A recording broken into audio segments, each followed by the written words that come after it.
Thank you for joining us for CNTV. I'm Brad Claunch. And I'm Quinn Tran. September is Healthy Aging Month. As we age, the risk of eye diseases go up. An Oklahoma City ophthalmologist has been traveling to Chickasaw country for many years now to help tribal citizens regain their vision. Hello, Mr. Gilmore. Dr. Franson. How are you doing? Dr. Stephen Franson is a familiar face at the Chickasaw Nation's Eye Clinic. Twice a month, he travels from Oklahoma City to Ada, Oklahoma. There's a model here for healthcare, rural healthcare. The ophthalmologist is a retina specialist. He's cared for Chickasaw citizens and other Native patients here for more than 2 decades. Our belief was that we could deliver the same quality of care here as if we were delivering it at the McGee Eye Institute.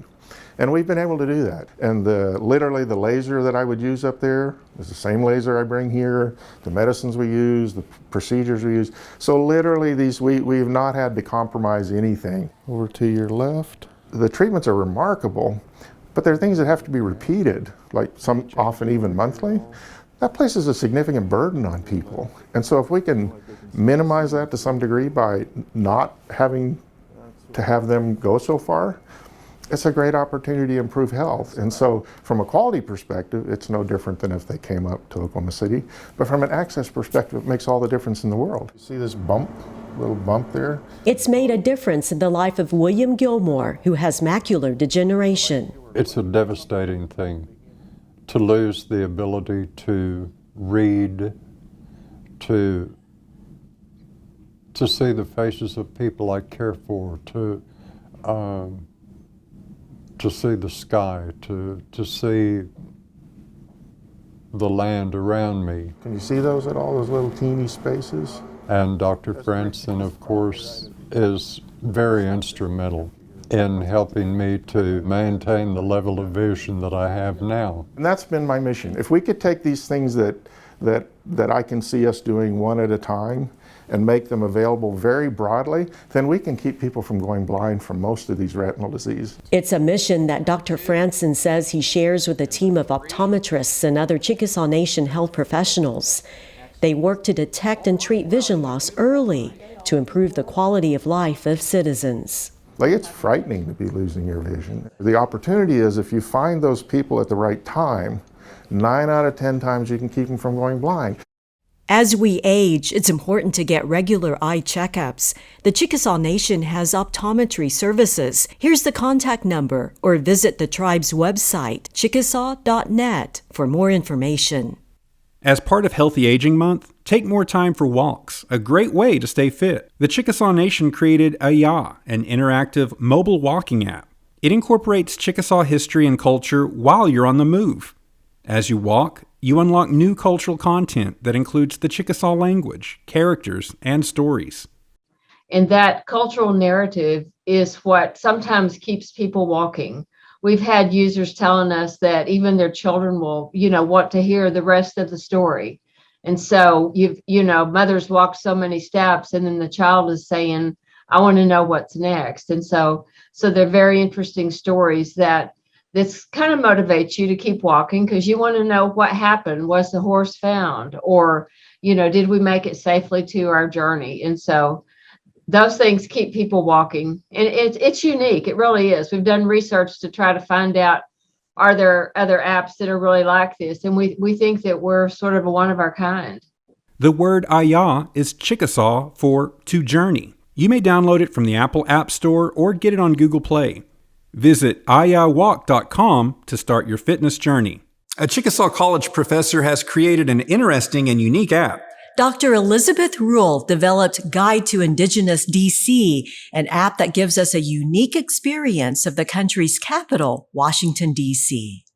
The Guide to Indigenous D.C. is a digital mapping project that I designed in order to raise the profile of Indigenous sites of significance in our nation's capital.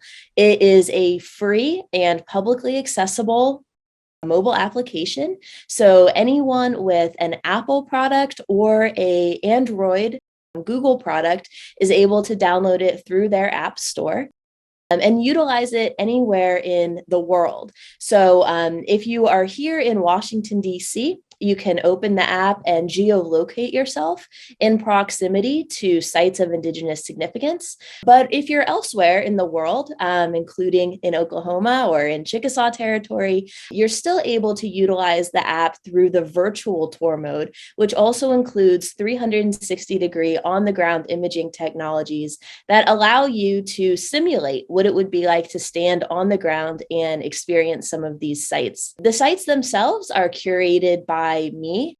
There are 17, but these are absolutely not exhaustive. These are 17 sites that show the ways that Native people have made their mark in the nation's capital and are represented here. So they include everything from artistic representations and sculptures to memorials and statues, but they also highlight things like moments of Indigenous activism and political work here, as well as, of course, bring into conversation historical and archaeological elements. But the focus is really to make sure that everyone understands, even today, that this space is an Indigenous space.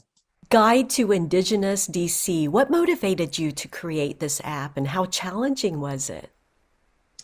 It's been such a pleasure to work on this project. Being Chickasaw, I'm not from the DC area originally. I moved here a little more than 5 years ago, but I became connected with the Native community here, which was made up of people from all different tribes and all across the country.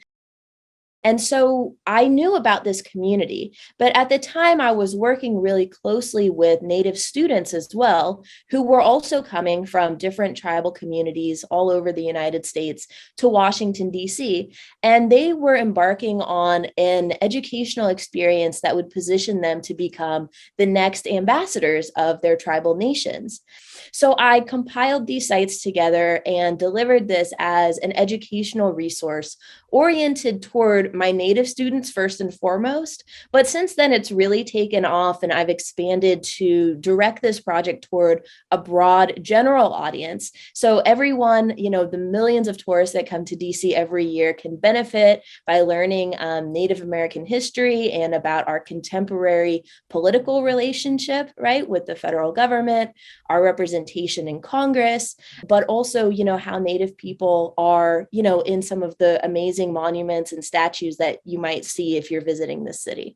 So in the U.S. Capitol building, there are multiple statues that depict tribal leaders. These are individuals who were selected by their state to really embody the state's characteristics. And so they exist here on view in the U.S. Capitol building. Another would be the U.S. Marine Corps War Memorial. So a really iconic image, right, of service members hoisting the flag in victory at Iwo Jima. And what many folks don't realize is that one of those service members is Ira Hayes, who himself was a Pima tribal member.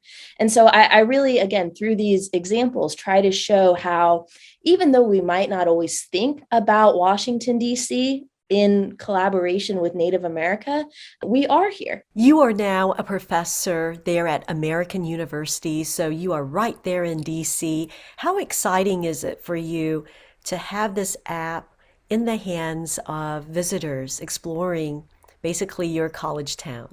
As an educator and as a researcher and as a scholar, part of my job is to continue pushing my own boundaries and expanding my own understandings of things all the time, continuously.